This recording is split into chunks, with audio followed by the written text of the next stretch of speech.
Soy Jesús Suárez de Salud Global, Prevención y Bienestar para Todos. Hoy vamos a estar hablando acerca de la diabetes infantil y para ello contamos con la presencia de la doctora Gladys Marcos, quien es endocrinólogo infanto-juvenil. Bienvenida, doctora. Gracias, Jesús. Buenos días. Muchas gracias por la invitación a este prestigioso programa.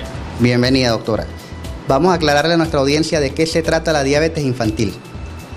La diabetes es una enfermedad crónica en la cual existe un déficit de insulina.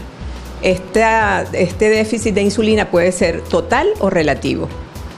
Total, cuando no se produce absolutamente nada de insulina, y relativo, cuando las cantidades que se producen son tan pequeñas que no son suficientes para mantener un equilibrio metabólico. ¿Por qué diabetes infantil? Porque es mucho más frecuente en los niños.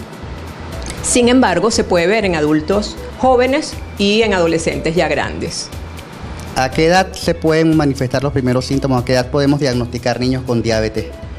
En realidad no hay una edad específica. Sin embargo, la estadística mundial tiende a ser más frecuente en los preescolares y en los escolares, es decir, de 4 a aproximadamente 10 años. Es más o menos el pico grueso de manifestaciones. Pero no hay una edad específica asociada a la enfermedad. Se puede manifestar a cualquier edad. E inclusive desde el nacimiento podrían nacer niños ya con diabetes infantil. Sí, son muy pocos los casos, realmente son casos muy raros, pero sí se puede, en casuística hay casos reportados de diabetes neonatal, muy difícil de manejar, realmente muy grave, con un alto porcentaje de letalidad. ¿Cómo un padre o una madre que no tengan conocimiento del área médica pueden darse cuenta que su hijo pudiera estar sufriendo de diabetes a tan corta edad? Bueno, hay que ser un poquito detallista quizá. Si, por ejemplo, notan que el niño empieza a cambiar sus hábitos de orinar, es decir, se orina de noche cuando ya había dejado de hacerlo, cuando pide permiso con mucha frecuencia para ir al baño en su horario escolar, incluso hasta las maestras pueden ser las que den la pista, porque hay un cambio en la toma de agua. El niño, como elimina mucha azúcar por la orina, ¿qué pasa? Que el niño se deshidrata. Para compensar esta deshidratación, el niño tiende a tomar muchísima agua. Entonces son dos cosas que llaman mucho la atención y generalmente los padres lo manifiestan. No sé qué le pasa al niño que está tomando mucha agua y está orinando mucho. A veces, incluso las hormigas llegan al área del baño cuando cayó alguna gotita, y eso simplemente es una manifestación de que la orina es dulce. Junto con estos síntomas también se puede presentar pérdida de peso. A pesar de que el niño come con bastantes cantidades y quiere comer con mucha frecuencia, vemos que el niño pierde peso. ¿Por qué? Porque la insulina es la que permite, es una hormona que permite que entre el azúcar a la célula. Entonces, ¿qué sucede en la diabetes? Cuando no tenemos insulina, la glucosa, el azúcar, se acumula en sangre. Entonces tenemos circulando en sangre muchísima cantidad de azúcar, pero no tenemos la llave, por llamarla de alguna manera, que es la insulina, que permite que entre la glucosa, el azúcar, a la célula. Entonces tenemos una célula que está desesperada por glucosa, desesperada por energía, por azúcar, pero no tiene cómo entrar el azúcar. Entonces circulan altos niveles de azúcar en la sangre. O sea, según entiendo, la diabetes infantil es estrictamente insulino dependiente. Sí, hay varios tipos de diabetes, pero lo más frecuente es estrictamente insulino dependiente. Sin embargo, también se puede ver diabetes tipo 2 en los niños, que es muchísimo más frecuente en el adulto, que es la que uno conoce y se asocia con el sobrepeso, los malos hábitos alimentarios, predominantemente ingesta de carbohidratos, azúcares, principalmente.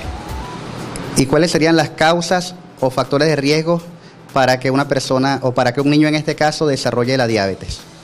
Bueno, hay la diabetes. A ciencia cierta no se conoce todavía el por qué se manifiesta. Sin embargo, se conoce que existe un desorden inmunológico, es decir, el sistema de defensa no reconoce al páncreas, que es el órgano productor de insulina, no lo reconoce como un órgano propio y comienza a atacarlo.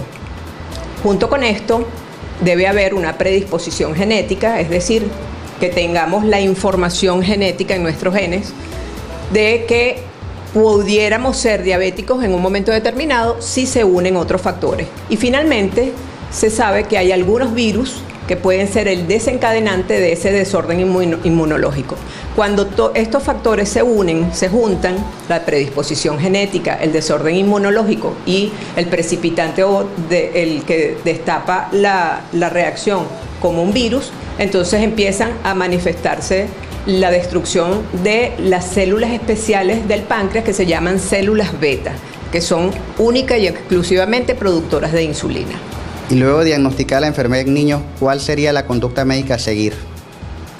Bueno, una vez que se hace el diagnóstico, debe estar hospitalizado el niño para nivelar los niveles de glucosa en sangre, es decir, el azúcar en la sangre, para instruir a los padres y al mismo niño cómo debe hacer el autocontrol, es decir, cómo debe medirse la glicemia, que es pinchándose el dedo, una gotita de sangre, unos aparaticos que se llaman glucómetros, que son con una cintica reactiva los encargados de medir el nivel de azúcar en la sangre.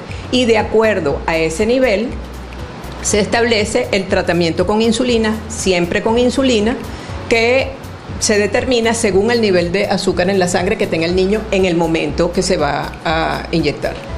Los primeros años de vida son una edad crítica porque es la edad donde todos los niños quieren ir a fiestas, comer dulce, comer tortas. ¿Cómo se maneja esto específicamente en este tipo de pacientes? ¿Cómo se educan para que ellos entiendan que las golosinas y los dulces le hacen daño a su salud? Sí, esa pregunta es muy importante. E incluso hay un previo a eso. Debemos educar a los padres, y eso se debería impartir incluso en los colegios, de que los niños no deben comer exceso de chucherías, aún no siendo diabéticos y aún no teniendo la predisposición genética. ¿Por qué? Porque mientras menos se abusa del azúcar, menos tiene que trabajar excesivamente el páncreas. Entonces, si un niño come chucherías dulces permanentemente o come grandes cantidades, ¿verdad?, el organismo tiene que segregar más insulina para mantener un nivel de equilibrio entre el azúcar en la sangre, lo que entra a la célula y lo que se queda circulando en la sangre. Una vez que se diagnostica la enfermedad, el niño en general tiene una dieta completamente normal, siempre y cuando mida las cantidades, que es fundamental, no puede comer las cantidades que quiera. Eso se establece de acuerdo a su peso, a su talla, a sus requerimientos, y debe siempre utilizar la insulina. El uso de la insulina no crea dependencia.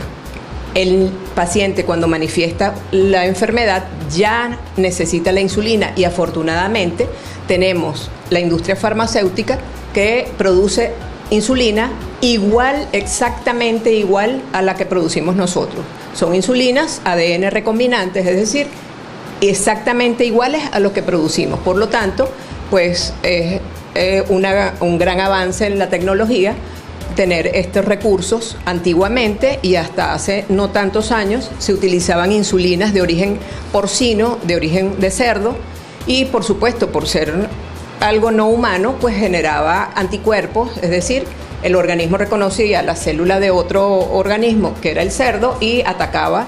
Hoy en día eso, afortunadamente, se ha minimizado. Ok, doctora. En los adultos generalmente se recomienda, cuando se diagnostica un adulto con diabetes, se recomienda, por ejemplo, actividad física, una dieta baja en calorías. ¿Estas recomendaciones son iguales a las o se le podrían dar también a los niños que hagan actividad física, algún tipo de deporte? Sí, es fundamental para cualquier niño hacer deporte.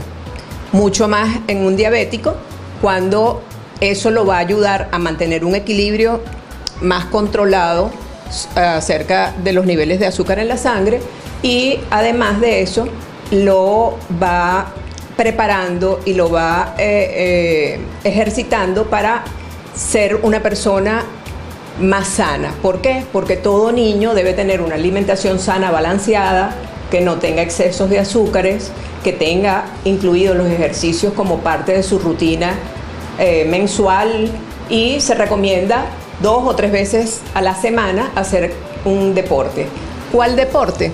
El que al niño le guste, porque si al niño no le gusta el deporte, no va a tener constancia, y es fundamental que el niño esté involucrado, que el niño lo disfrute, para que eso forme parte de su día a día. Bueno, doctora, lamentablemente el tiempo en televisión es muy corto. Gracias, amigos televidentes, por acompañarnos en Salud Global.